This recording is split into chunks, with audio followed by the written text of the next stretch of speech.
Salut gang, je fais un retour sur la publication que j'avais faite concernant la sauce, t'es-tu plus sauce sriracha ou VIX toi? Puis c'est en lien avec une publication que j'avais vue passer qui était une personne qui avait, je me rappelle pas si c'était un puppy ou un ado ou un chien adulte, mais bref, elle avait des problèmes de destruction dans son environnement. Son chien détruisait littéralement sa maison, puis je pense qu'il y avait une belle photo avec les dommages collatéraux.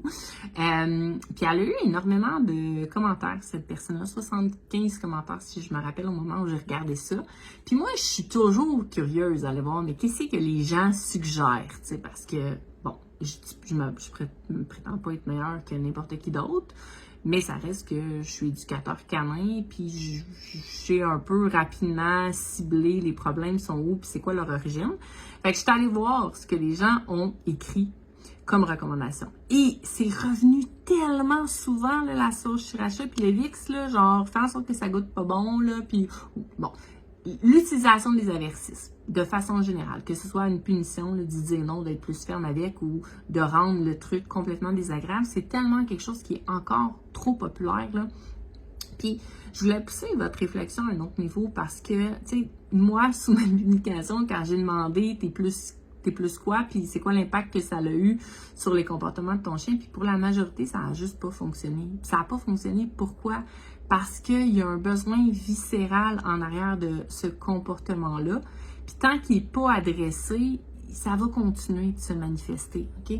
C'est sûr que si tu as un puppy qui est tombé par inadvertance sous le charme d'une patte de chaise, OK? Que cette patte de chaise-là est badigeonnée d'un aversif quelconque, ça se peut qu'il fasse arc, mauvais choix, puis je recommencerai pas, ok, ça se peut.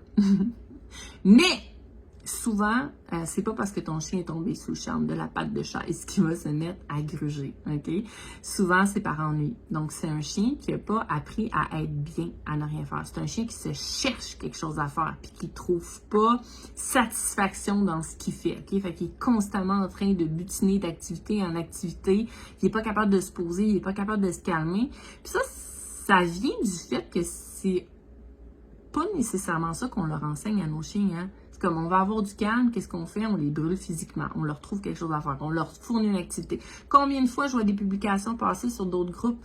OK, là je suis en télétravail, mon chien va à 3 heures, commence à être gossant, tout ça, je sais pas quoi faire. Pouvez-vous m'aider à trouver des stratégies pour le garder occupé? Tu sais, on veut garder notre chien occupé. Il est demandant, il faut le garder occupé. Mais dans les stratégies qu'on peut enseigner à notre chien, c'est d'apprendre à être bien, à ne rien faire. C'est juste que c'est tellement pas cette direction-là qu'on emprunte. Fait que ça fait en sorte qu'on crée des machines à faire des choses. Un peu comme nous, les humains, hein? On a tendance à en faire de plus en plus beaucoup. Puis à oublier que ne rien faire, des fois, ça fait du bien.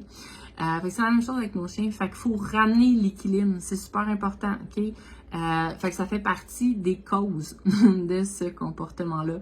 Puis une autre cause possible, ben, c'est un mal-être. Un chien qui fait de l'anxiété de séparation, un chien qui a une lacune au niveau de l'indépendance, c'est un chien qui va avoir tendance à plus détruire son environnement. Ça ne veut pas nécessairement dire que tous les chiens qui font de l'anxiété de séparation vont détruire, mais ça fait partie d'une façon que le chien a d'évacuer son stress. OK? Fait que même si je fournis des activités masticatoires en parallèle, ça se peut que ce ne soit pas fonctionnel dans ce cas-là parce que le chien est trop stressé. Souvent, on va détruire l'environnement qui se retrouve comme plus proche des sorties, si on veut, donc cadrage de portes, fenêtres, des choses comme ça. Puis dans ce cas-là, c'était clairement ça. Le chien avait comme détruit le plancher puis la porte, le cadrage à côté de la porte. C'est clairement, il y a une lacune au niveau de l'indépendance. En tout cas, il y a matière à aller creuser à ce niveau-là. Fait que quand même bien qu'elle mettrait du VIX ou de la sauce sriracha, là, je suis pas mal sûre à 100% que ça ne fonctionnera pas. Donc, l'idée, c'est que si on veut utiliser un aversif, ce que je ne recommande pas, là, parce qu'il y a souvent une cause sous-jacente à ça, puis c'est un peu un coup de dé. Mais si on veut utiliser un aversif, il faut s'assurer que cet aversif-là, ben on n'a pas besoin de l'utiliser à outrance. Normalement, une fois ou deux, c'est assez, là, OK?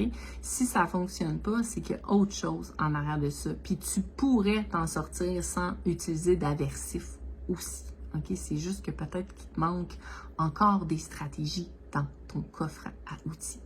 Donc voilà pour mon retour concernant es-tu plus VIX ou sauce sriracha?